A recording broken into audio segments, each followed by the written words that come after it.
Bueno, y así con este tema bien movidito de la Sonora Carruseles, suenan mis campanas, iniciamos esta emisión en Siempre Venezuela, Venezuela siempre es noticia a través de este dial, el 1400 AM, La Voz de la Gran Colombia, de nuestras redes sociales oficiales en Facebook, Instagram, Twitter, en YouTube, en la página web www.siemprevenezuelaweb.com, www.siemprevenezuelaweb.com. En enlace en esta hora con La Voz del Río Arauca 1110 AM. Saludamos en el control máster al señor Víctor Márquez y a Roberto Alexis Rojas, en las redes sociales Alex Meneses, y en la producción a Vanessa Chacón, Alan Peralta con registro nacional 0715 y quien les habla, Nancy Pacheco, con registro nacional 0713, el Colegio Nacional de Periodistas seccional Norte de Santander. Bienvenidos a esta primera ronda informativa en Siempre Venezuela, Venezuela es noticia. Iniciamos esta primera ronda hablando de Miguel Enrique Otero, quien es el director del Nacional. Participará en la Cumbre de Ginebra por los Derechos Humanos y además por la democracia. Pues así, Miguel Enrique Otero, presidente editor del Diario Nacional, participará en esta cumbre en Ginebra por los derechos humanos y democracia que se celebrará el próximo mes de abril. Otero se atrevió a criticar al régimen de Nicolás Maduro, así que se apoderaron de esta sede de su periódico, reconoció y además que está reconocido por la organización y lo ha realizado a través de un mensaje en la cuenta en Twitter. Otero intervendrá en esta sesión resistiendo a las dictaduras en América Latina, con Hamed Labastida, expreso político cubano, y Berta Valle, periodista y activista nicaragüense, esposa del preso político Félix Madariaga. La página web del evento presentó a Miguel Otero como pionero en el uso profesional de las nuevas tecnologías, tanto en la profesión periodística como en la gestión de la empresa comunicacional. Su experiencia y además amplio conocimiento de las instituciones pues se han aplicado no solo a su diario El Nacional, sino también en diferentes escuelas de negocios, organizaciones sin fines de lucro, Cruz Roja Venezuela, Fundación Artesanal Colonial Tovar y organizaciones de derechos humanos, entre otros. Esto pues es parte de esa historia que viene manejando Otero. La reunión mundial es aclamada como la oportunidad y es esa única oportunidad para escuchar y reunirse con los defensores de los derechos humanos que están en la primera línea, muchos de los cuales pues han sufrido personalmente esas persecuciones, esas presiones y además esa tortura que este gobierno de facto pues ha mantenido. Las personas que quieren unirse a la lucha por la libertad de expresión y además disfrutar de la cumbre en cualquier parte del mundo, pues pueden registrarse a través de un link donde pues van a estar pendientes de cómo se va a realizar y cuál va a ser ese desarrollo de esta cumbre de Ginebra por los derechos humanos y además por la democracia. Y es uno de los temas bastante candentes que se viene manejando a nivel internacional, y es el hecho de la protección de los derechos humanos. Y más en este caso, tema Venezuela, que lo único que logramos visualizar es esa violación sistemática de derechos humanos. ¿Y quién mejor que Otero, que ha sufrido las una y mil con las represalias de este gobierno, donde pues sabemos de antemano que le ha tocado salir del país y que además Diosdado Cabello pues se ha apropiado del Nacional, de la sede del Nacional? Así pues, esa es esa oportunidad de dar a conocer cuál es el punto de vista y cuáles son también esas alternativas para mejorar en este aspecto. Y en otro orden, la OPEC acaba de publicar en ese boletín mensual del mercado petrolero correspondiente al mes de febrero 2022, indicando la producción de Venezuela que fue de 680.000 barriles por día, según fuentes independientes o secundarias, por lo que la producción de petróleo venezolano aumentó en un 22%, esto quiere decir un 3,3% con respecto al mes anterior. Y con respecto al mes de febrero 2021, el incremento fue de 156, con un 30% aproximadamente. La producción de petróleo de Venezuela sigue siendo el 2,4% del total producido por los países miembros de la OPEP en el mes de febrero. El Ministerio de Petróleos reportó que la producción de petróleos para el mes de febrero, 788 barriles, pues un incremento de ese 33 con respecto al mes de enero, esa cifra muy distante de lo que había anunciado el ministro de Petróleos, Tarek El Aissami, donde se había pronunciado con 1 millón de barriles diarios. Asimismo, también Venezuela produjo 1.290.000 barriles diarios por debajo de la cuota asignada de la OPEC, que son 1.300.000 barriles diarios, fijada en una reunión en febrero del año 2016, aunque desde febrero del año 2018 Venezuela quedó fuera de la cuota de producción de este cartel.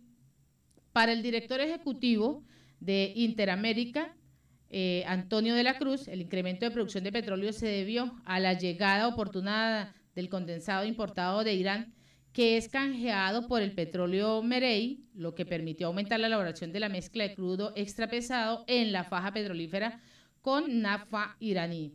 Además, el director ejecutivo también se ha pronunciado y que muestra cómo están estas cifras en Venezuela para solo el mes de febrero. Y en febrero los volúmenes de exportación que fueron a China fueron del 92% y Cuba con un 8% de ingresos netos, estimando así una cifra de 518 millones de dólares según los cálculos que viene presentando Interamerican Trends con los datos de la OPEP. Por otra parte, también la empresa Baker Hughes reporta en su informe del mes de febrero que no hubo ningún tipo de actividades mayores de taladro, y esto para la fecha de febrero del 2020. Este es ese análisis que también venía realizando ayer uno de los grandes analistas venezolanos, donde mostraba y decía que la OPEP cuál es ese tema de cómo se está manejando el petróleo y de cuáles eran las cifras que el gobierno venezolano estaba manejando, de ese gobierno que se ha jactado diciendo que en este momento pues tienen unas cifras elevadas y que el propósito, según Nicolás Maduro, es llegar a 2 millones de barriles diarios. En el momento, con la situación tan caótica que se tiene, no se logra llegar a esa cantidad, ni siquiera se está llegando al 1.300.000, que es lo que se está dando la OPEP. Y vamos a escuchar al diputado William Dávila, quien asegura que el régimen de Nicolás Maduro no defiende el Esequibo. Escuchemos. Una vez más, la dictadura de Nicolás Maduro demuestra que no sabe defender la soberanía de Venezuela ni la integridad territorial. Ha cometido actos de traición a la patria. No ha convocado al país nacional para preparar la memoria que Venezuela debe presentar el 8 de marzo del 2023. Ya sabemos que el 8 de marzo pasado, Guyana presentó ante la Corte Internacional de Justicia su memoria, en donde señala que el laudo arbitral de 1899 debe quedar considerado como válido, cosa que nosotros hemos venido rechazando desde entonces, y jamás hemos nosotros cedido nuestros derechos porque tenemos justos títulos históricos y políticos sobre nuestra soberanía en el caso del territorio del Esequibo. Porque la defensa del Esequibo es una cuestión de Estado, no es un tema de politiquería barata, sino que antes, por el contrario, nosotros tenemos que defender lo que es nuestro, porque tenemos justos títulos jurídicos, históricos y políticos. En consecuencia, demandamos que efectivamente se convoque a todos los sectores nacionales, como lo ha venido haciendo la Asamblea Nacional Legítima que preside Juan Guaidó, porque la defensa del Esequibo no se negocia ni se cede. Radio Asamblea Nacional es noticia. Bueno, y esas son partes de esas declaraciones que da William Dávila en medio de esta defensa del Esequibo, pero también William Dávila viene señalando que este gobierno ha generado una total negligencia en este asunto al no acudir a la Corte Internacional de Justicia, y que eso tenía que realizarlo el 8 de marzo para defender que esos derechos de la nación. Recordemos también que este gobierno de Nicolás Maduro pues ha entregado la soberanía y la ha entregado a carta cabal. No ha defendido la soberanía y es lo que viene ratificando Dávila. También así Dávila lo ha manifestado, que es preparar esa memoria de Venezuela y de la cual se debe presentar a la CIC. Cambiando el orden, un 30% de los niños en Venezuela sufren la malnutrición, y esto lo vienen denunciando diferentes organizaciones. Y en torno al 30% de los niños de Venezuela padecían en el año 2020 pues algunos tipos de malnutrición, más la mitad que es en una forma totalmente severa.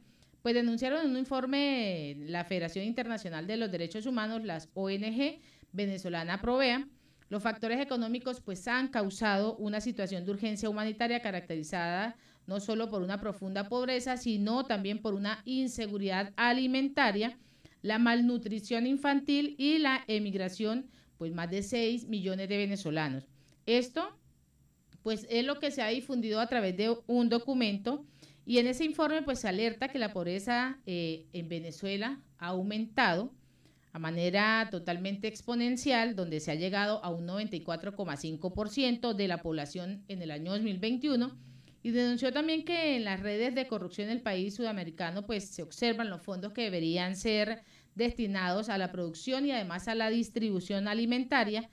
Durante los últimos 6 años, el PIB pues ha caído en más de ese 80% de esas contradicciones brutales, que es lo que está llevando en este momento a causar esta malnutrición. En Venezuela cada día pues se viene presentando la desnutrición tanto en niños, niñas y adolescentes, y la vemos también muy arraigada en los adultos mayores.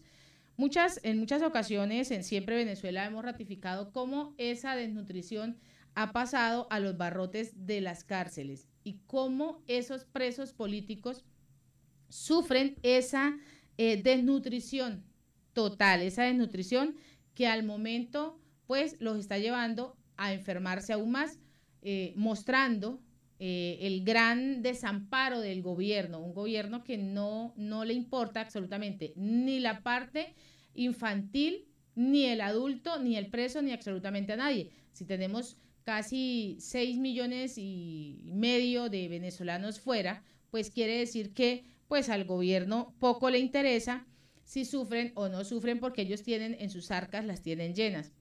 La Asamblea Legítima aprobó un proyecto de acuerdo al documento presentado por Guyana ante el SIC para despojar al Esequibo Venezuela, que era lo que viene hablando William Dávila sobre el Esequibo. La sesión de la Comisión Delegada Legítima de la Asamblea, presidida por el presidente Juan Guaidó, en el día de hoy pues ha debatido ese proyecto de acuerdo en relación con la memoria presentada por la República Corporativa de Guyanas ante la SIC, solicitando la validez del írrito laudo en el año 99 que pretendió despojar a Venezuela del territorio Esequibo. Inicia pues así ese debate con el diputado William Dávila, donde lo ha ratificado. Fijamos una vez más esa posición exigiendo que se convoque al país con unos expertos en materia internacional que preparen la memoria para presentarla al Estado en el año 2023. Estas pues son esos llamamientos que está buscando en este momento la Asamblea Nacional, en medio de querer recuperar y de nuevamente retomar el hilo de Venezuela.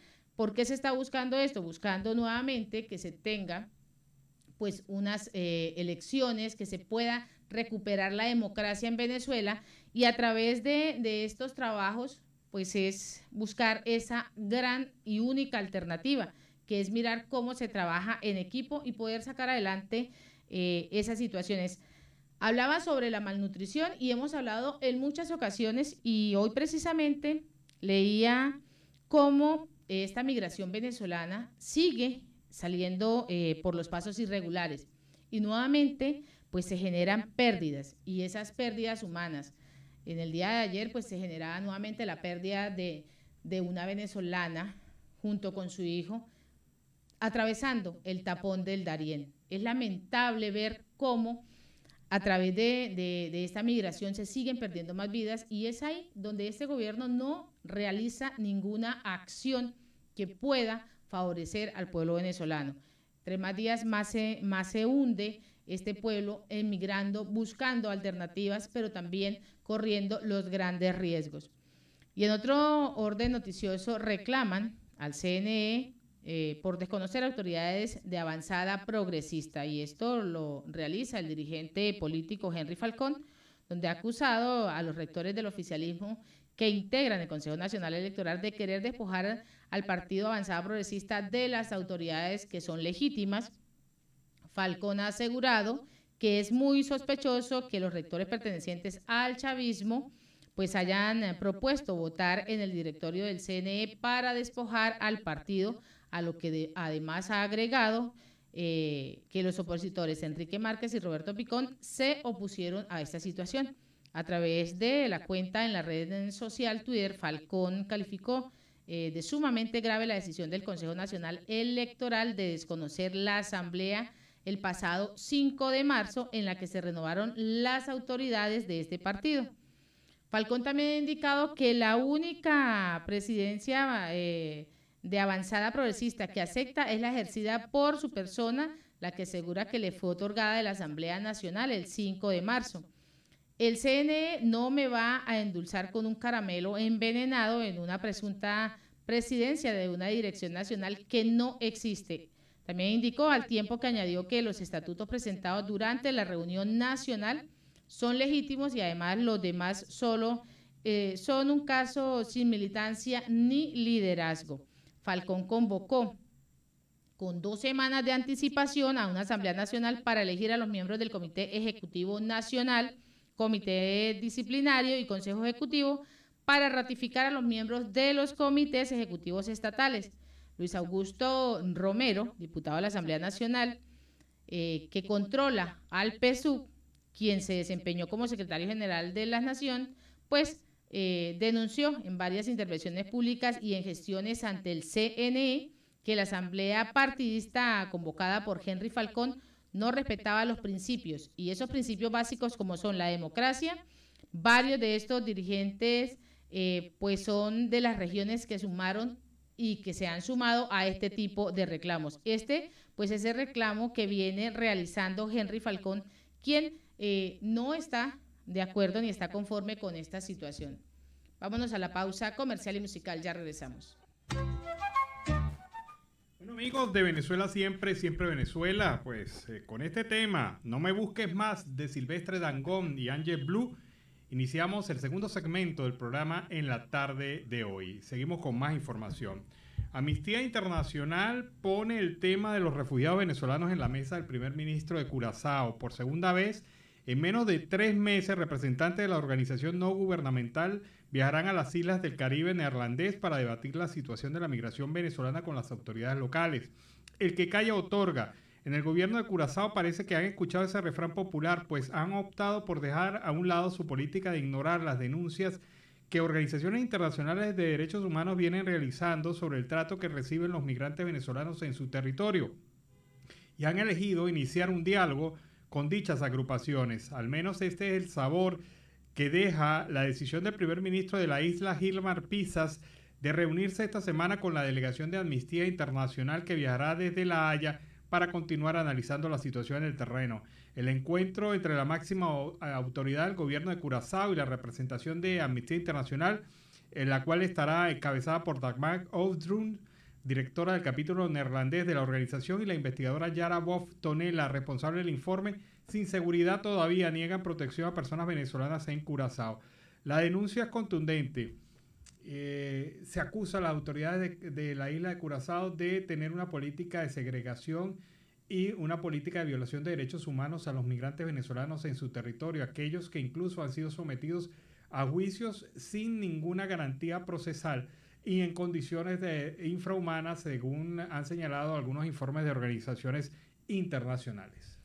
Y con sanciones de por medio, pues la actividad comercial entre Venezuela y Estados Unidos incrementa progresivamente desde el año 2019, año en que se redujo su punto más bajo en la historia debido a las medidas impuestas por el gobierno del expresidente Donald Trump, que restringían las relaciones entre las empresas norteamericanas y las empresas venezolanas. Esta progresiva recuperación pues queda reflejada en el intercambio comercial que tuvieron ambos países a lo largo del año 2021, pues alcanzó así un total de 1.955 millones de dólares al sumar los montos tanto de las importaciones como de las exportaciones. Esto pues representa un 50,5% de incremento frente al intercambio comercial del año pasado, cuando se alcanzó una suma de 1.299 millones de dólares según los datos de la Oficina del Censo de los Estados Unidos.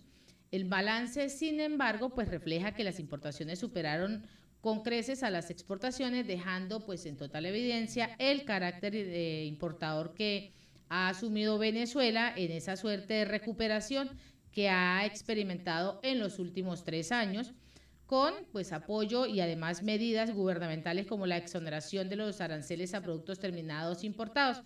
Y a lo largo del año 2021 las importaciones no petroleras desde Estados Unidos incrementaron el 42,68% para alcanzar así a un monto de 1.577 millones de dólares, lo que representa casi el 81% del total de estos intercambios comerciales entre ambos países. De acuerdo con las cifras de la Oficina del Censo, las categorías con mayor peso dentro de las importaciones de Venezuela pues fueron maquinaria, cereales, residuos y desperdicios de las industrias, reactores nucleares, calderas, maquinarias y aparatos y disposiciones de clasificación especial. Bueno, hay 2 cosas que me llaman la atención de esa información. La primera, es mentira lo del bloqueo. Porque si tú estás negociando y has ido incrementando las importaciones desde el país supuestamente que te tiene bloqueado, quiere decir que el bloqueo es algo limitado y que no impide el comercio internacional entre Venezuela y Estados Unidos. Ya van más de $1.000 millones lo que se está negociando entre Venezuela y los Estados Unidos, y básicamente esto es importación. Lo que quiere decir que sí hay comercio y sí se ratifica la tesis de que quienes están sancionados son los corruptos del régimen de facto, quienes sí tienen impedimentos de negociar y obviamente Petróleos de Venezuela.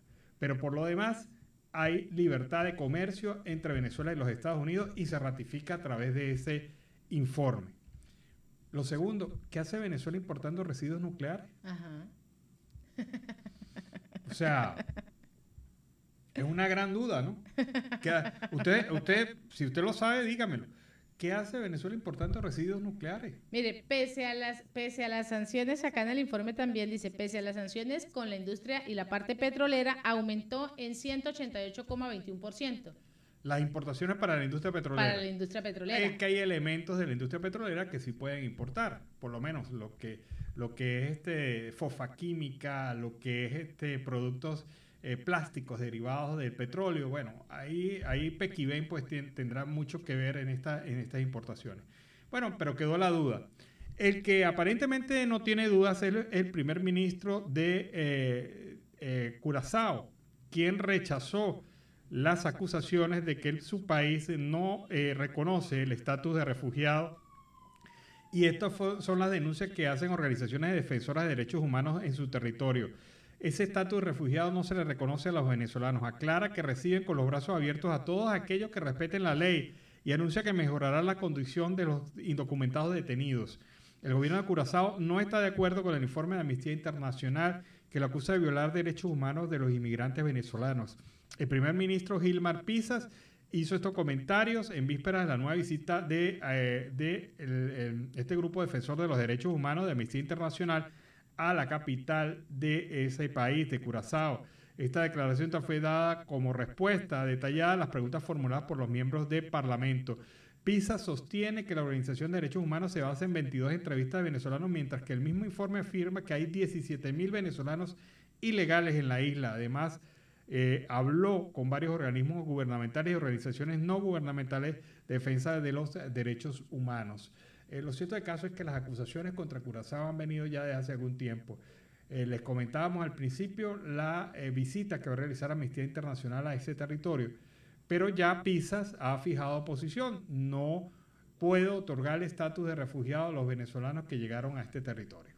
Y vamos a escuchar a Ramón Rujano, anciano chavista, quien demanda de manera justa una pensión digna, develando al mentiroso que es Nicolás Maduro.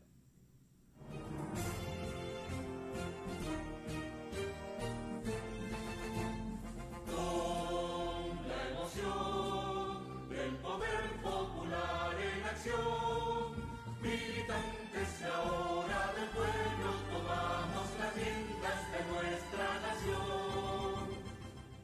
Otra promesa que... Claro. Yo pero no paro sé de... España. Solidario es el tiempo de vida, amor la semilla de un mundo mejor. Si hay que pagarles en petro, paguémosle en petro. Y pido perdón si no he cumplido.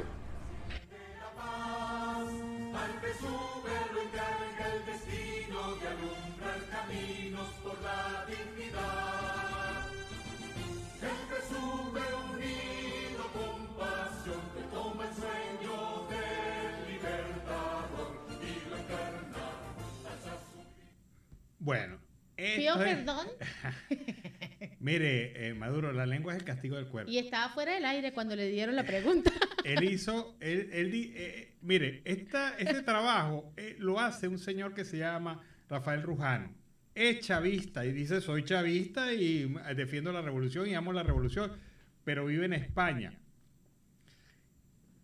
Como cualquier venezolano que cumplió su ciclo vital, pues tiene derecho a suspensión. Pero desde que se fue del año 2017 a la fecha, este señor no ha cobrado ni una sola cuota de su pensión y el gobierno está obligado a pagársela en euros, en dólares, en la moneda que requiera, porque él está en España, no está en Venezuela. Y resulta que este señor chavista le recuerda a Nicolás Maduro las promesas que hizo en el año 2017 de que en diciembre de ese año se iban a pagar las pensiones a todos los venezolanos que estaban en el exterior y que requerían de estas pensiones para su sustento. Pero más allá de eso, el mismo periodista lo entrevista en el año 2019 y Maduro dice, me agarraron fuera del aire. No sé, ¿qué pasó? Fulanito, ¿qué pasó? ¿Incumplí? Y claro, y en el último trozo de este trabajo reconoce, sí, incumplí. De verdad que sí, pero lo importante, le dice ahí Rujano, no me importa que lo reconozca o no reconozca si es culpable, si no es culpable, lo que necesito es que me pague. Como todos los venezolanos que se encuentran en el exterior, que son tercera edad, que son pensionados y que deben recibir sus pensiones y que no las reciben desde el año 2017. Entonces, señor Maduro, ahí lo agarraron en la mentira y 2 veces con la misma mentira, ¿no? Con la misma. Una fuera del aire y el otro, ¡ay! Se me había olvidado. Claro. Dios, si quiere les pago en Petro. Claro, y hasta ofreció Petro, pero ni siquiera Petro. Ni siquiera eso. Mire, ya lo agarraron bien feo y en la bajita de un compañero suyo del Partido Socialista Unido de Venezuela, uno del PSU, un chavista, de esos que todavía creen en ustedes. Bueno, páguele a todos los pensionados y jubilados, señor Maduro, no solamente a los que están en Venezuela, sino a los que están en el exterior, esperando recibir su pensión digna y justa, ajustada a el salario mínimo tal como lo establece los artículos de la Constitución, a la canasta básica. Hay un artículo de la Constitución que vincula, el 91, que vincula el ingreso al salario mínimo al costo de la canasta básica. Si la canasta básica está en más de casi $400, usted no puede estarle dando a ellos $7, $8, $10. Usted tiene que homologar eso y está previsto en norma constitucional. Y a esta hora vamos con el primer reporte de nuestro corresponsal Oliver Lullano, el amigo de todos.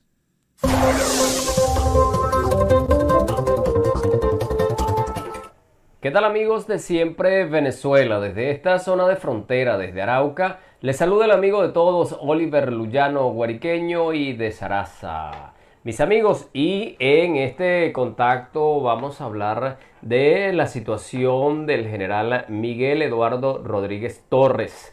Pero como ustedes recordarán, Miguel Rodríguez Torres está detenido hace 4 años en los calabozos del Dijesín. Esto por algunas declaraciones que emitió en su momento en contra del gobierno de Nicolás Maduro. Miguel Ángel Rodríguez Torres, vamos a ilustrarles acerca de quién es el personaje. Este es un militar, mayor general del ejército bolivariano con especialidad en infantería. Fue director de inteligencia de Venezuela en 3 periodos consecutivos, en la DICIC en 2 ocasiones y en una reestructuración como SEBIN, y el cargo más relevante que ejerció fue el de ministro del Poder Popular para las Relaciones Interiores y Justicia, eso en el año 2013-2014.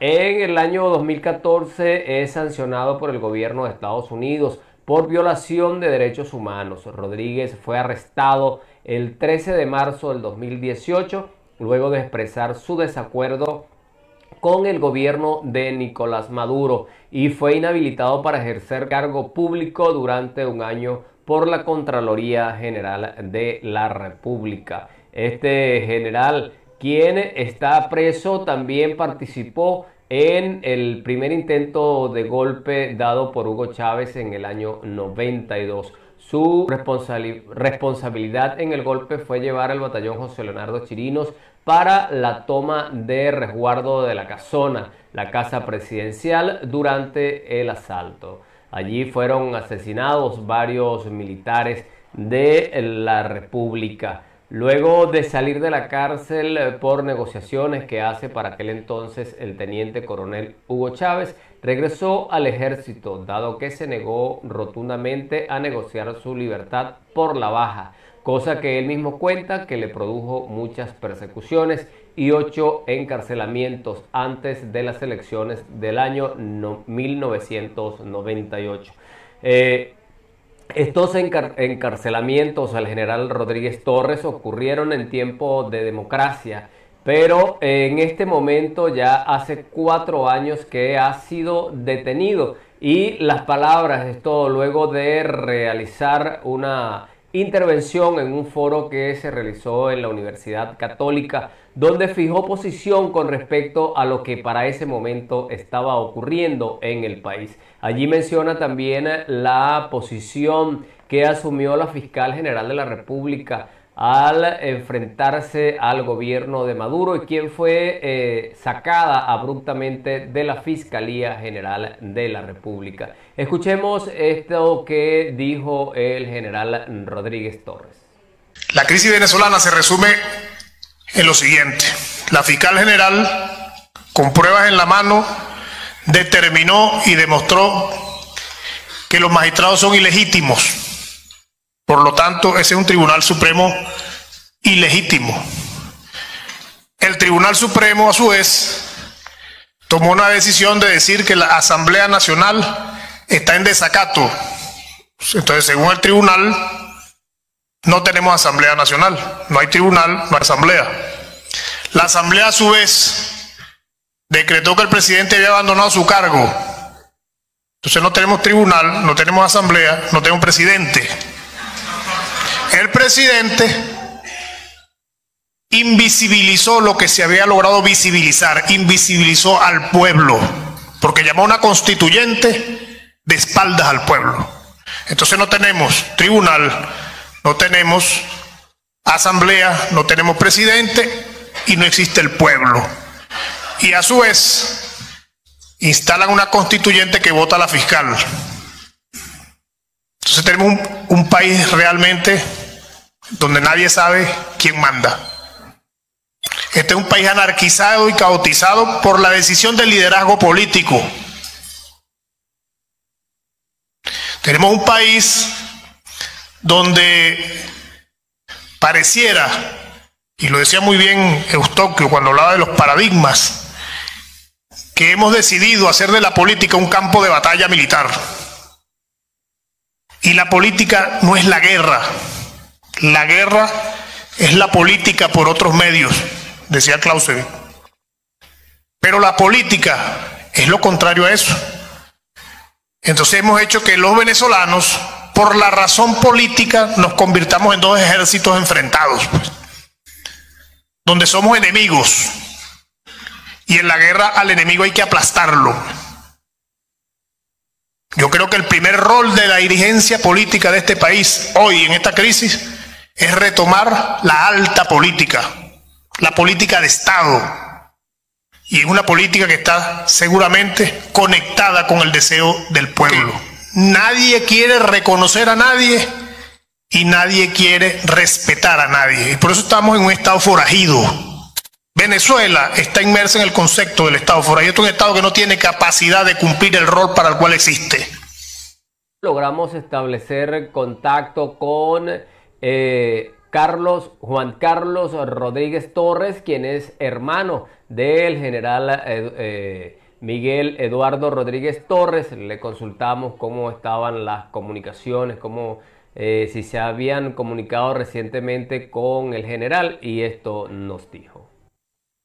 Buenos días, Oliver. Un gusto y un placer volver a saludarte por acá. Un saludo para ti, para la gente que te acompaña en el programa de radio y para todos los que te escuchan. Efectivamente, sí he tenido contacto con mi hermano, sobre todo los últimos 2 o 3 meses, que después de casi 4 años que se están cumpliendo ahora, han permitido por lo menos comunicación vía cartas. Normalmente cualquier persona que se encuentra privada de libertad le permiten estas comunicaciones, incluso comunicación con la familia. Esto no había ocurrido y apenas hace algunos meses, creo que producto de la presión de la Corte Penal Internacional, incluso de la muerte de Raúl Isaías Baduel, que se ha conformado una situación que, digamos, me estimo yo que el gobierno se ha sentido un poco presionado y han flexibilizado un poco algunas de las condiciones de las personas que se encuentran en reclusión. Juan Carlos Rodríguez Torres también mostró preocupación por lo que pudiera ocurrir con el general Rodríguez Torres en las cárceles del gobierno. Les preocupa muchísimo, sobre todo porque existe el precedente ocurrido con el general Isaías Baduel. Mis amigos, desde esta zona de frontera, desde Arauca, reporta para ustedes el amigo de todos, Oliver Luyano, guariqueño y de Zaraza.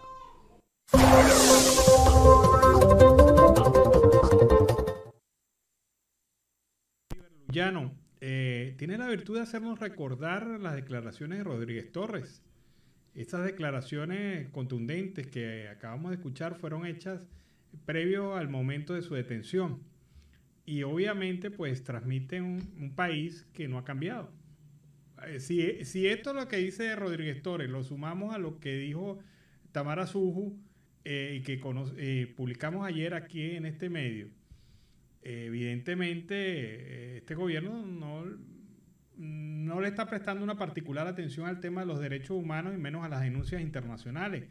Porque si crece el número de centros de detención, si sigue haciéndose la tortura, y si Rodríguez Torres y otros presos políticos tienen que recurrir a la presión y a medios como huelga de hambre, protestas y acciones para poder recibir parte de sus derechos fundamentales, no hemos avanzado nada en esa materia. Vámonos a la pausa comercial y musical, ya regresamos. Bueno, seguimos acá en Venezuela siempre, siempre Venezuela. Una Nancy Pacheco muy sonriente, recordando viejos tiempos. Muy bueno. Ni un segundo ausente. Escuché eso, Nancy Pacheco, ni un segundo ausente, de Alejandro Navarro.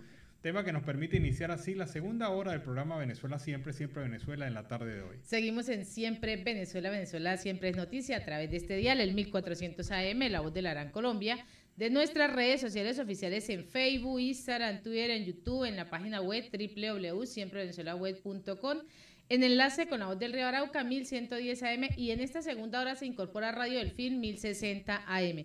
Saludamos en el Control Master a Robinson Cárdenas, a nuestro corresponsal Carlos Uzcategui el Miura y a toda esa amable audiencia que está ahí, pegadita. Continuamos con más información. En el año entre los años 2016 y 2017 se realizaron muchas protestas en Venezuela, protestas que causaron un saldo lamentable de muertos, un saldo lamentable de lesionados, perseguidos, detenidos. Esto fue terrible ese año entre 2016 y 2017. Pero también se produjo la detención de varios jóvenes venezolanos que hicieron protesta en diferentes puntos del país y muchos de estos muchachos fueron llamados por los cuerpos de seguridad como la gente guarimba. ¿Y por qué? Porque se establecían puntos de control y cierre y bloqueos para evitar la acción de las fuerzas represivas del Estado venezolano. Y era una manera de protestar. En esos hechos, como les decía, hubo varios muertos. Pero algunos de esos jóvenes que fueron detenidos en los casos políticos fueron acusados de delitos penales como homicidio o intento de homicidio.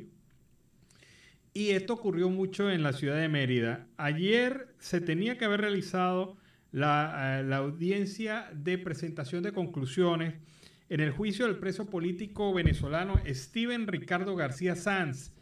Eso fue fijado para el 14 de marzo por parte de la juez, es decir, el día de ayer, y fue suspendida por solicitud de la fiscal Dayana Coromoto González, quien dijo a la jueza que no estaba preparada para dar las conclusiones. Pese a que la audiencia del pasado 9 de marzo, el tribunal anunció que se debía concluir el juicio durante el día de ayer. Steven García está privado de libertad desde el 26 de enero del 2016. González, quien ejerce como encargada de la Fiscalía Tercera del Ministerio Público, dilató este proceso. Ese joven tiene 6 años preso, 6 años preso, y fue acusado de un delito sobre el cual hasta los momentos y en las declaraciones y todo lo que se ha obtenido en el tribunal no existe prueba alguna de que este sea culpable. La Fiscalía citó 14 testigos y ninguno de los testigos de la Fiscalía dijo: Steven, yo lo vi, estaba en el sitio de los sucesos, él es el responsable del asesinato de esta profesora chilena que se encontraba en su vivienda y fue asesinada en circunstancias que todavía no se conocen. No hay ninguna prueba que le inculpe a este joven Steven García. Pero para que ustedes tengan una magnitud de la tragedia de Steven, pasó 5 años detenido sin juicio. O sea, detenido preventivamente. O sea, que si a él lo hubiesen sentenciado el primer día de esa detención, ya este joven estaría con medidas de carácter penal, procesal penal, pudiera salir incluso en libertad. Pero ni siquiera ha concluido el juicio. Un juicio que empezó... Y es que eso sucede con más de uno. Claro, y ese es un juicio que empezó, fue el año pasado. Después de 5 años de detención. Ya él tiene 6 años preso. Y ninguno de los 14 testigos de la Fiscalía dijo: yo vi a Steven asesinando a esa persona, o el Steven estaba allí, o tenemos pruebas de que este muchacho participó en estos hechos. Al no tener la Fiscalía prueba contundente sobre la participación de Steven García en el homicidio, lo debe dejar en libertad la juez, porque no hay pruebas en su contra. Y eso es lo que se esperaba el día de ayer. Recuerda que en muchos casos se activaron, Alan, con el tema de la Corte Penal Internacional. Fueron esos casos que empezaron a aparecer así como por arte de magia para mostrar que sí estaban realizando trabajo y que sí habían realizado trabajo. Sabemos si este caso esté dentro de esa condición que se viene presentando. Hay varios patrones de injusticia en los casos Guarimba. Steven García está privado de su libertad en el Centro Penitenciario de la región Los Andes, CEPRA, ubicado en San Juan de Lagunillas, en el estado Mérida, compartiendo su celda con presos comunes. Su juicio inició en agosto del año pasado y hasta ahora es que venía concluyendo, pero la Fiscalía actúa nuevamente en un proceso en donde las conclusiones las tiene que presentar y listo. ¿Cuál es su conclusión? Que de 14 testigos ninguno dijo nada. Ninguno dijo nada. Que las pruebas físicas, documentales y de video que se pudieron haber recabado no señalan que Steven García estuviera allí presente a la hora de estas protestas que ocasionaron la muerte de esta docente chilena en su apartamento en el estado Mérida. Pero no conforme con eso, la propia investigación penal realizada por los organismos correspondientes no determinó ninguna vinculación de Steven García. O sea, ¿cuál es la conclusión obvia? Steven García no estaba en el lugar de los hechos, ni se le puede señalar, ni tenía intenciones o manifiesta reacción para poder buscar el asesinato o la muerte de esta persona. Por lo tanto, Steven García, como lo debía haber estado hace mucho tiempo, ayer tenía que haber sido sentenciado a suelto, le tenían que haber dado la absolución definitiva del caso y listo, para su casa, 6 años perdidos por culpa de una acusación injusta. Pero eso no ha ocurrido y todavía Steven García sigue detenido en un calabozo de Lagunillas, estado Mérida. Y en otro orden informativo, así se pierde la producción de brócoli y además la de coliflor en el pueblo agrícola de Bailadores en Mérida, donde representa la gran pérdida de estos agricultores, y sabemos que el campo está bastante afectado en este momento. Escuchemos. Mérida, uno de los pueblos potencia en producción agrícola, Y bueno, es muy lamentable en este momento esta triste situación. Se pierde el brócoli en el campo. Mire, esta cosecha ya está pasada, ya no sirve para nada, toca dejarla así en el terreno, que las vacas, que los animales se lo coman para que sirva de provecho. Hay que pasarle el tractor. Allá también tenemos coliflor que está totalmente perdido. Esto se debe a que, bueno, no hay planes de siembra en nuestro país Venezuela. Los agricultores pues no sabemos qué sembrar y a veces sembramos todos lo mismo. Además que el brócoli, pues los comerciantes llevan muy poco y hay una abundancia de cosecha acá en este momento en Bailadores. Es lamentable porque se van gastos en semillas, fertilizantes, fungicidas. El brócoli y el coliflor le cae mucha plaga, hay que fumigarlo constantemente y eso pues es una pérdida para nosotros. Así, triste está el agro venezolano. Necesitamos más apoyo, políticas, que el gobierno dé políticas en apoyo a los agricultores, como vemos en los otros países, como por ejemplo Colombia. Bueno, ¿qué es lo que pasó allí? Que simple y llanamente, al no existir una política de Estado relacionada al agro, todo el mundo sembró brócoli y en el mismo momento todo el mundo sembró el mismo producto y ocurrió que hay una sobreoferta en esa zona, pero resulta que ellos no tienen cómo trasladar ese producto a otra zona de Venezuela en donde sí hay demanda.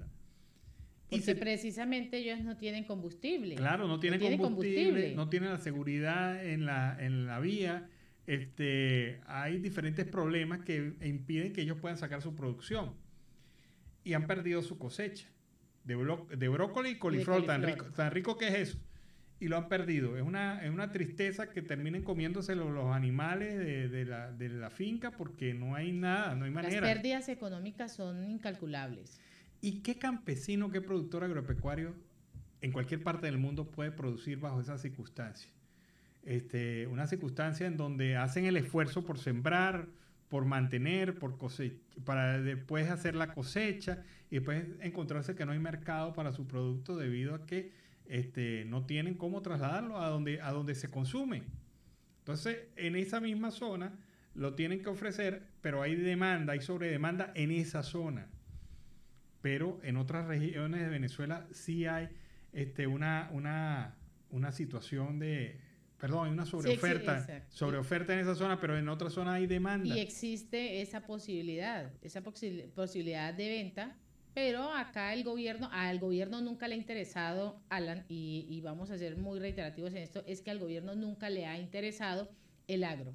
No le interesa el agro. Han destruido el campo venezolano. Apenas creo que la última cifra que leí por allí, estaban hablando de un 26% de hectáreas sembradas.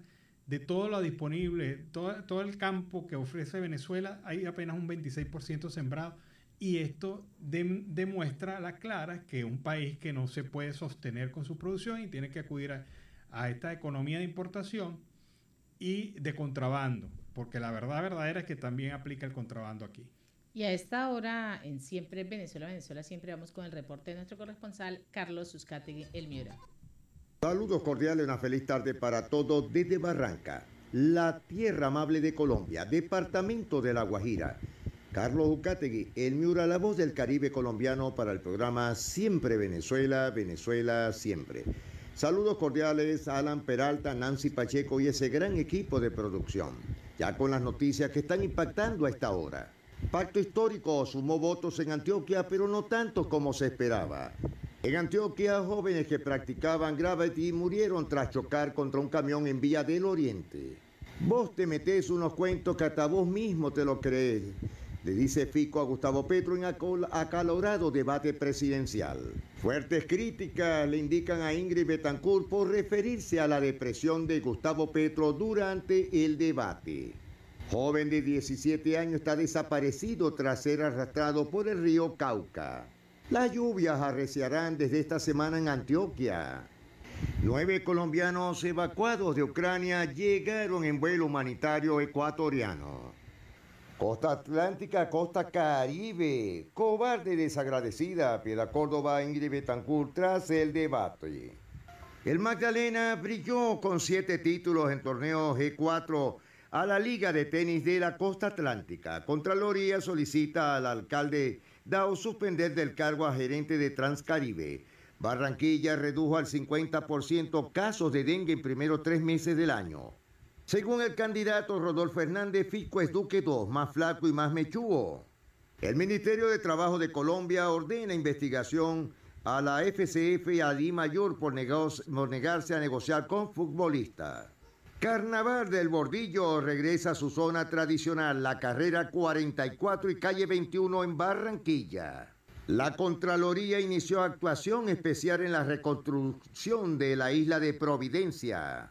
La empresa colombiana Ecopetrol desarrollará una plataforma para la gestión inteligente del agua. La Universidad del Atlántico indaga presunto caso de acoso sexual cometido por un docente. Varias vías de Barranquilla estarán cerradas por obras, son desvíos, algunos desvíos se implementarán por obras en el Hospital de Barranquilla y el barrio Tabor. En Santa Marta, Rodadero, 65.378 niños de 3 años a 11 años están vacunados contra la COVID-19. La población a vacunar en este rango de edad es de 81.757. Colombia recibió 1.170.000 nuevas dosis de las vacunas del laboratorio Pfizer. Comenzó la temporada de invierno. Bogotá y Cundinamarca en alerta por las lluvias. Abren indagación al alcalde de Ibagué por presunta participación en política. Según el DANE, productividad en el 2021 se ubicó en el 0,64%. En farándula falleció Getty, rey del creole, tras atentado con arma de fuego en el archipiélago de San Andrés. El Festival de Cine de Cartagena de India estará de película y con mirada erótica. Internacionales, Venezuela. El nuevo salario mínimo en Venezuela es insuficiente para salir de la pobreza.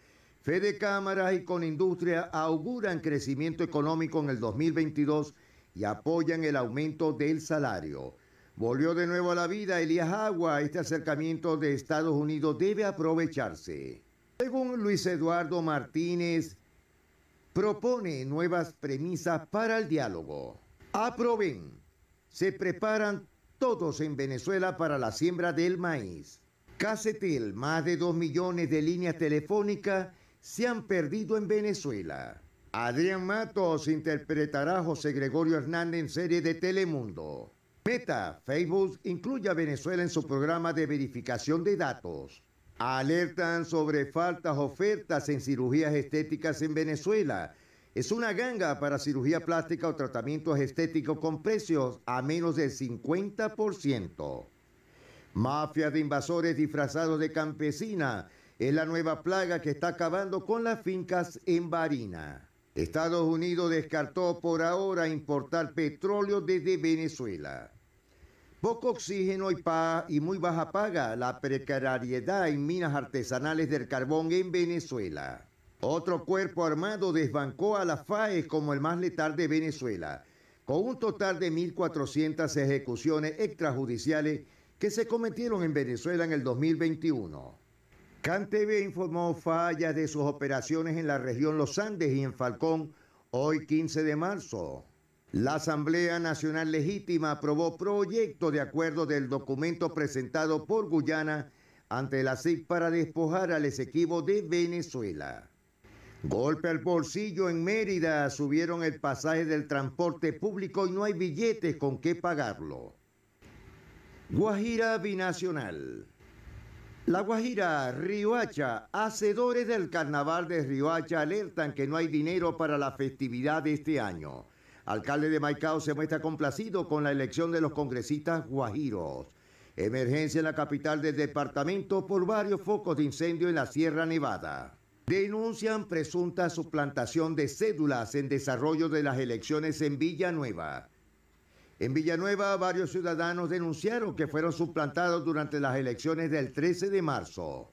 Partido Conservador, el gran ganador de la contienda electoral 2022. Incendio en el Caribe, en el Cesar, destruyó 18 locales comerciales en Aguachica, en el Cesar, en el Parque San Antonio de Aguachica. Inauguran el estadio Víctor Danilo Pacheco en el Caribe, la Gobernación del Atlántico. lo inauguró en Swan el nuevo estadio Víctor Danilo Pacheco. En el Caribe colombiano, la Procuraduría pidió respuestas a entidades por problemática de prestación de servicio de energía en la costa. Caribe Magdalena, Contraloría detecta hallazgos fiscales por 11.290 millones de pesos en PDA del Magdalena. Evixo Carras, un vallenato que canta salsa en México. El salsero ha hecho ganas de ganes agrupaciones y grabó varios éxitos con el grupo Nietzsche y Guayacán, así como estuvo al lado de los grandes artistas como Víctor Manuel y Maelo Ruiz. Piden condenar al exgobernador del Cesar por irregularidad en contrato. Juancho de la Espriela atacó a la izquierda y sorprendió con su apoyo a un candidato. Yuranis León pagará 2 millones a quien le siga los pasos con su nuevo sencillo. Acusan a varios alcaldes de participar en política durante las elecciones del 13 de marzo. Cartagena de Indias, se afianzan clanes políticos y toma fuerza el voto de opinión. La reelección de candidatos de las casas políticas tradicionales y el triunfo de Dorina Hernández marcaron los resultados en Bolívar. Precaución a todos los cartageneros, serán inscritos. Con promesa de subsidios están estafando a la gente. Comando Específico de San Andrés, Providencia y Santa Catalina prepara la celebración de su 40º aniversario, protegiendo la soberanía del archipiélago. El 26 de marzo, el Comando Específico de San Andrés y Providencia cumple 40 años de trabajo conjunto entre la Armada de Colombia, el Ejército y la Fuerza Aérea. 40 años luchando abnegadamente por nuestra población isleña y raizal del departamento archipiélago. En una alerta a incendios forestales en Providencia, llamado a la comunidad. La Corporación Coralina insta a la comunidad de la isla de Providencia para que se abstenga de talar y quemar árboles, ya que en los últimos meses son innumerables las denuncias que estos delitos ambientales y muchas son las quemas e incendios que se han atendido por causa de manos inescrupulosas, lo que viene provocando muertes de algunas especies como iguanas y aves. De acuerdo a las atenciones hechas por el Grupo Coordinador de Control y Vigilancia de la isla de Providencia, se han atendido incendios y quemas en diferentes sectores en articulación con el Cuerpo de Bomberos, Batallón de Infantería Marina, Policía y la Armada Nacional. Los incendios se han registrado en sectores como Speed High, Freetown, Smokewater y Bolton House, entre otros, donde la mayoría explica que han sido para quemar la baliza de las podas realizadas, pero el fuego les vuelve incontrolable, provocando incendios forestales, afectando la flora y la fauna de la isla, además de causarle daño al suelo, debido a la gran cantidad de quema que se viene generando. El gobierno prepara la primera Feria Agroalimentaria 2022. Colombia tiene 18 proyectos de energía a la espera de la licencia ambiental. El gobierno desembolsó 6.1 billones para deudas crónicas del sistema de salud. Más de 10 millones de toneladas de carga se movilizaron en febrero en la costa colombiana. Colombia tendrá 30 billones de inversión pública y de regalías. Señores, nos despedimos a esta hora. Carlos Ucategui Miura, la voz del Caribe colombiano, para el programa Siempre Venezuela, Venezuela Siempre. Bueno, y fue el reporte de Carlos Uzcategui el Miura desde La Guajira Binacional. Con ese reporte nos vamos a la pausa comercial y musical del momento. Y al regreso seguimos acá en Venezuela Siempre, Siempre Venezuela. Bueno, amigos de Venezuela Siempre, Siempre Venezuela. Esto es lo que en Venezuela se llama la salsa cabilla. Esa salsa ahí de guaguancó y de sandungueo casi, pero que nos permite iniciar el último bloque de Venezuela Siempre, Siempre Venezuela. Y si usted estaba dormido, pues ya se despertó. Dios, qué mejor que este temita para despertarse. Claro, te espero, Ray Pérez y los Dementes. Tremendo tema de salsa. Seguimos con más información y la ULA llama a atender la crisis que sufre el sector universitario, pues la Universidad de los Andes llamó a atender la crisis que atraviesa el sector universitario, la cual califica de humanitaria y compleja debido a las carencias generales que sufren sus miembros, desde los profesores hasta el personal obrero. En un comunicado firmado por el rector Mario Rossini y el secretario Manuel Morocoima, la institución denunció que se encuentra en hambruna y además en degradación humana que sufren los miembros del sector universitario así como la imposibilidad de cumplir sus funciones adecuadamente por el total deterioro de la infraestructura universitaria. Actualmente, subrayan que pretenden aprobar una nueva e improvisada ley de universidades que en nada contribuye al progreso de la educación superior y del país, además de desnaturalizar la academia y el propio hecho educativo. La Casa de Estudios no niega la necesidad de modificar o crear una nueva ley, pero también considera que debe regirse bajo los parámetros de la Constitución y que la crisis que se está presentando es una crisis en aumento. Resulta que con las lluvias que recientemente han caído en el centro occidente de Venezuela, se produjo la semana pasada una inundación desastrosa en la ciudad de Barquisimeto. Varios sectores amanecieron anegados, otros con pérdidas totales de vivienda e incluso con situaciones que afectaron la vida de muchas personas. El diputado de la Asamblea Nacional Legítima, Oneiber Peraza, denuncia la falta de planificación contra las lluvias en el estado Lara, lo que está ocasionando pérdidas diversas a los habitantes. El diputado de la Asamblea Nacional por el estado Lara, Oneiber Peraza, denunció que cada vez que llueve los habitantes de Barquisimeto terminan perdiendo tanto a nivel económico como psicológico. Perdemos a nivel económico porque cada inundación que ocurre en nuestros hogares, nosotros perdemos nuestros enseres, nuestros electrodomésticos e incluso en las avenidas las personas que sus vehículos fueron dañados producto de la lluvia. Al menos 20 comunidades de las parroquias Ana Soto y Unión de Barquisimeto están afectadas por las lluvias que se registraron en las últimas horas. También perdemos psicológicamente porque debemos reparar esos bienes que lamentablemente perdimos por la lluvia, y en la situación económica en la que se encuentra nuestro país, producto de la emergencia humanitaria compleja, pues un dinero que esté destinado para satisfacer alguna necesidad de nuestra casa, tendríamos que emplearlo para poder resolver o reparar algunos de los bienes que se nos dañaron. Dijo que las inundaciones registradas en los últimos días se pudieron haber evitado haciendo el mantenimiento correspondiente. Radio Asamblea Nacional es noticia. Bueno, lo que ocurre en el estado Lara también se repite en otras regiones de Venezuela. En el estado Apure las inundaciones también han sido bastante fuertes y se ha señalado a través de diversos reportes esta situación. En compañía del fiscal general Tarek William Saab y el defensor del puesto Alfredo Ruiz, el Contralor General de la República Elvis Amoroso, pues fueron entregadas las listas de aspirantes para asumir como nuevos magistrados del Tribunal Supremo de Justicia, inspectores de tribunales y directores de la Escuela de la Magistratura. Amoroso explicó que se efectuó una investigación previa de cada participante para evaluar la trayectoria de los postulantes. Por su parte, el diputado Giuseppe Alessandrello, presidente de la Comisión y del Comité de Postulaciones Electorales, dijo que la elección de los nuevos magistrados forma parte del proceso de reinstitucionalización que se inició bajo la dirección de la vigente Asamblea Nacional. Fueron entregadas al Poder Ciudadano 14 cajas que contienen los expedientes de cada uno de los aspirantes a los cargos del Tribunal Supremo de Justicia. Asimismo, el defensor del puesto, Alfredo Ruiz, destacó que en otros países los únicos que pueden hacer postulaciones son los partidos políticos y el presidente es quien propone nombres para ocupar los cargos de fiscal general y la defensoría que dirige.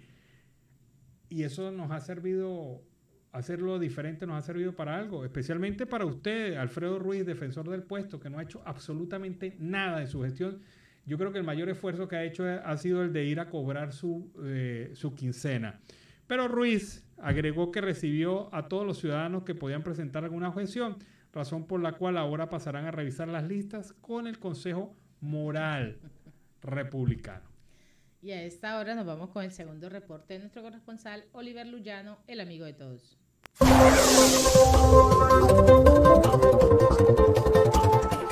¿Qué tal, amigos de Siempre Venezuela? Desde esta zona de frontera, desde Arauca, les saluda el amigo de todos, Oliver Luyano Guariqueño y de Saraza. Mis amigos, y en este contacto vamos a presentarles las noticias más trascendentes hasta este momento. El embajador de Venezuela en los Estados Unidos, Carlos Vecchio, solicitó extender por un año más el permiso de trabajo en los Estados Unidos. A un año del TPS, nosotros hemos hecho la solicitud a la administración, digamos, es parte de las cosas que no hemos dicho públicamente, pero que hemos venido trabajando para que se pueda extender el TPS que se vence este año. Eso lo hemos venido trabajando con la administración, es una petición formal que le hemos hecho para que el TPS se pueda extender, que se vence ahora en septiembre, pueda extenderse por 1 año y medio más. Segundo petición que le hemos hecho a la administración, porque es un problema central, es que se extiendan los permisos de trabajo que les puedan llegar al venezolano o que se esté venciendo. Esto es un tema central para nosotros porque, insisto, le permite trabajar a los venezolanos. Si a alguien le llegó el TPS y se le va a vencer su permiso de trabajo, le hemos pedido que lo extiendan por lo menos 1 año más. Y tercero, a quienes tienen asilo político. Si no les ha llegado o está por llegar, también que exista una extensión automática de ese permiso de trabajo, porque es uno de los temas más difíciles que tenemos aquí como petición. No es verdad que los venezolanos se están regresando. A pesar de las limitaciones de la pandemia, estas cifras aumentaron y esta crisis de la frontera era una crisis que no teníamos hace 1 año y que nos ha demandado coordinar con ONGs y con grupos y con gobierno pues la atención adecuada. Entonces, ¿hacia dónde vamos? Que hay que atender las causas de la crisis migratoria. Mientras más limitaciones se colocan, lo que van a hacer es aumentar los riesgos. Pero si no atendemos la causa, y la causa es una sola, es la dictadura de Nicolás Maduro, que ha cerrado los espacios de futuro para Venezuela. Si no atendemos eso, esta crisis migratoria va a continuar. Nosotros no tenemos guerra, formalmente hablando, como en Ucrania, pero tenemos las consecuencias de una guerra, porque lo que está viviendo Ucrania con las personas que salen es motivo de la guerra, pero nosotros hemos tenido, si se quiere, una guerra en cámara lenta, porque está produciendo los mismos efectos como si tuviésemos una guerra. Quizás no escuchamos las bombas, quizás no escuchamos los tanques y los aviones, pero sí escuchamos el llanto y el dolor de los venezolanos que se ven obligados a salir. Y hoy es la crisis migratoria más importante del hemisferio y se va a convertir en la más grande del mundo si continúa Nicolás Maduro en el poder. Continuando con el tema migratorio, pero esta vez son los haitianos que triunfan en México y sueñan con llegar a Estados Unidos. Esta es la historia de un grupo de haitianos que se han organizado en un equipo de básquetbol que se llama Refugiados Team. Juegan al baloncesto mientras esperan su oportunidad para cruzar la frontera estadounidense. Mientras esperan el momento idóneo para poder cruzar a Estados Unidos, un grupo de haitianos arrasa estos días en la fronteriza ciudad mexicana de Matamoros como parte de un grupo de baloncesto que revoluciona la cancha. El equipo de básquetbol les ha ayudado mucho a ellos para levantarles la autoestima, para entretenerse y para levantar el ánimo y para que sepan que pueden hacer algo. Declaraban este lunes el director del refugio Samuel Isaí Reina. Un espacio actualmente alberga a 200 personas. Él tuvo la idea de colocar 2 canastas en el patio del albergue y organizar partidos dentro del refugio como parte de las actividades deportivas y culturales que lleva a cabo este espacio de apoyo a los migrantes que llegan al nororiental estado de Tamaulipas en la frontera norte de México. Lo que empezó casi como una broma ahora es una realidad que ha motivado a migrantes haitianos y también mexicanos, así como a su entrenador de origen venezolano, a esforzarse en la cancha y mantener un buen ritmo que les ha dado 4 triunfos y apenas una derrota en el torneo. Este ha sido un equipo sorpresa. Los habitantes fronterizos, acostumbrados a jugar con personas de diversas regiones de México, quedaron sorprendidos cuando observaron a los jugadores haitianos entrar a la cancha y competir usando a su favor la barrera del lenguaje y el aspecto físico como su altura. De repente llegaron personas de otros países y cómo se quedaron sorprendidos los otros jugadores. pero conforme los empezaron a ver jugar, se fueron ganando el respeto y hoy juegan con toda la comodidad, así lo señala el director del albergue Reina Ruiz. Este ejemplo de organización y de buscar una manera de desarrollar el talento, aquí podemos constatarlo, podemos ver en los haitianos que hacen llevadera la espera para cruzar a los Estados Unidos. Y en otro orden, amigos, vamos a Venezuela, donde hoy es un día muy importante para todos los trabajadores, ya que hoy se hace efectivo el cobro del nuevo salario mínimo. El incremento alcanza el 1.700% según el anuncio hecho desde Miraflores. Sin embargo, el rezago de este indicador impide cubrir las necesidades básicas con este ingreso. Los ingresos mínimos determinados en el sector público y privado se perfilan como insuficientes para garantizar la canasta básica. Los trabajadores que reciben exclusivamente el salario mínimo de su trabajo están obligados a desarrollar otra actividad debido a que este ingreso resulta insuficiente aún después que entre en vigencia el nuevo salario mínimo anunciado por el mandatario Nicolás Maduro. El incremento del salario mínimo fue de más de 1.700%. Y con esta decisión anunciada por el Ejecutivo se ubicará en 127 bolívares, cuando ya formalizado en la Gaceta Oficial. El salario mínimo equivalente a medio petro en el momento de su anuncio era equivalente a $29 según el tipo de cambio oficial del Banco Central de Venezuela del miércoles 9 de marzo pasado. A este monto se debe sumar el denominado ticket de alimentación, que fue colocado en 45 bolívares o el equivalente a $10,39. Todo esto redondea un ingreso mínimo alrededor de $40. Y ante esto surge la interrogante: ¿qué se puede comprar? Todas las opciones que veremos son excluyentes una de la otra. Con el nuevo salario mínimo de $29 se logrará adquirir 63 pasajes de transporte superficial en Caracas al mes. Esto equivale a 2.1 pasajes diarios. También es equivalente a 14 litros de gasolina a precio internacional, o si se consigue quien le complete $4 más, puede completar para comprar 2 cajas de cerveza. Cuando miramos por separado, el monto del ticket de alimentación equivale a 10 empanadas o 10 perros calientes sencillos en los puestos ambulantes ubicados en el centro de Caracas.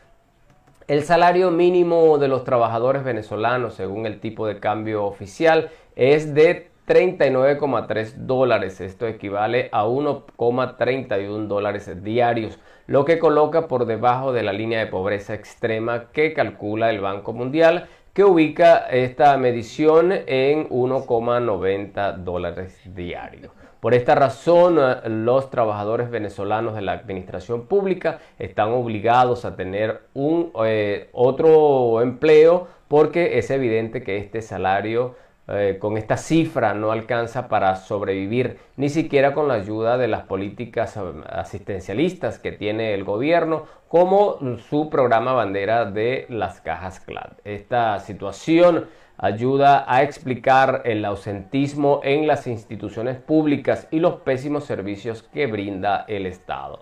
Es el caso en las empresas privadas, donde el salario mínimo es de alrededor de $90.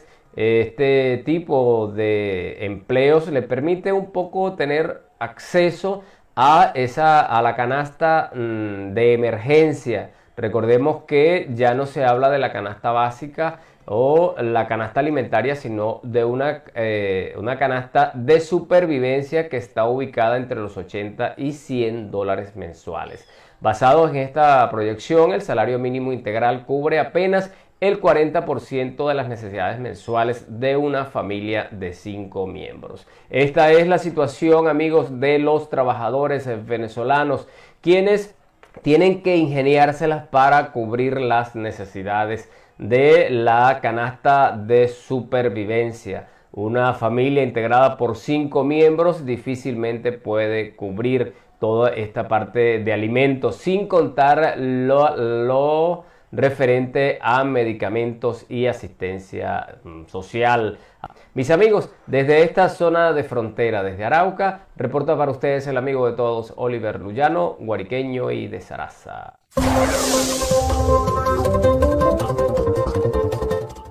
Bueno, y fue el reporte de Oliver Luyano desde el Arauca Binacional. Con esta información nos despedimos. Así hemos llegado al final de esta emisión de Siempre Venezuela. Venezuela siempre es noticia a través de este dial, el 1400 AM, La Voz de la Gran Colombia, de nuestras redes sociales oficiales y en enlace con La Voz del Río Arauca, 1110 AM y Radio Delfín, 1060 AM. Agradecemos en el control máster al señor Víctor Márquez, a Roberto Alexis Rojas, a Robinson Cárdenas, en las redes sociales a Alex Meneses y en la producción a Vanessa Chacón, Alan Peralta con registro nacional 0715 y quien les habló, Nancy Pacheco, con registro nacional 0713, el Colegio Nacional de Periodistas, seccional norte de Santander. Hasta la tarde. Hasta la tarde, cuídense.